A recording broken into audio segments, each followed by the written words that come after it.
I never really started out to do this. Never in my wildest imagining did I start out to do this.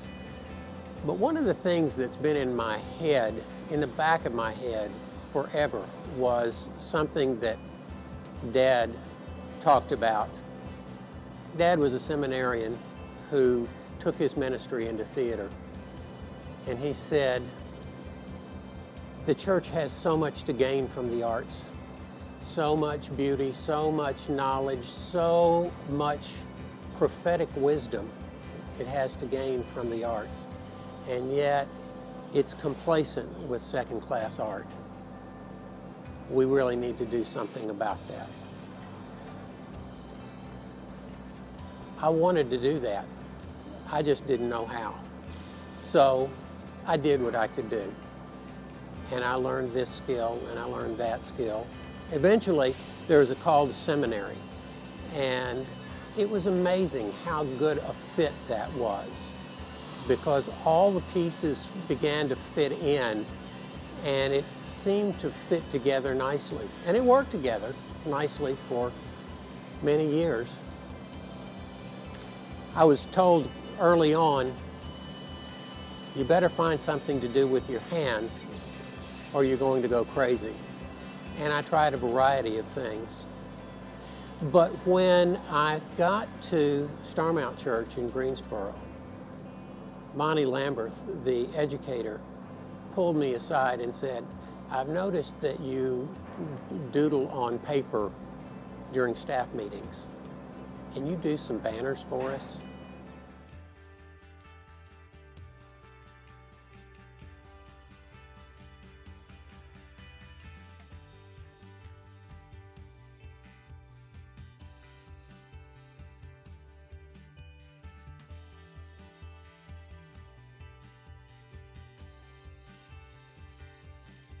Eventually, I was tapped to do a font for one of the worship and music conferences at Montreat.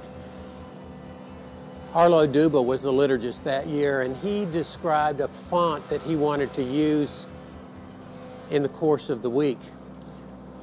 One in which there was a large glass bowl in which, he said, you could pour water and hear it splash and see it and feel it and experience the water. He says the sacrament is the water and we need to have contact with it.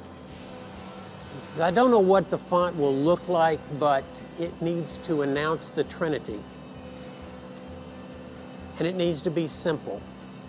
And its function is to give location and shape to the water, because that's what we're celebrating. I was asked if I would give it a shot. And I said, you get me the bowl and we'll do something. Because what he described rang a bell somewhere deep inside me. And once the bowl arrived, it took about 3 days to get the design worked out. That was the first font that was used in the conference at Montreat. There is a font just like it now there permanently, which was given by that conference. The next thing was a processional cross. Eric, we need a large processional cross. Do you think you can do that? So that was the task for the next year. And it seemed like there was a little something here and there for quite a while. And then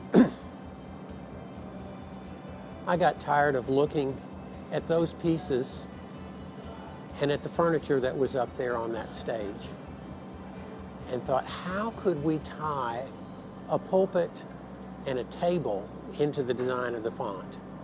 How can we make those three pieces hold together so that you have word and sacrament as expressions of each other, visually saying we belong together, not a part of this room, but we stand apart from this room, ordained for a holy purpose.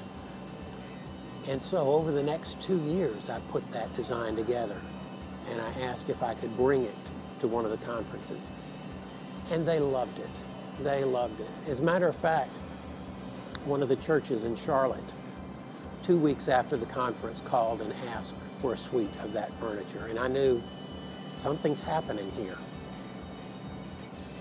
And piece by piece, and suite by suite, congregation by congregation, we put things together so that their suite of worship furnishings was an expression of their space, of their mission, of their call to ministry. It was their gift in return to God, so that whether they were present or not, the furnishings that they had designed and commissioned were continually lifting God's praises. I'm often asked, how long does it take to do a suite of furniture? How long does it take to design a suite of furniture?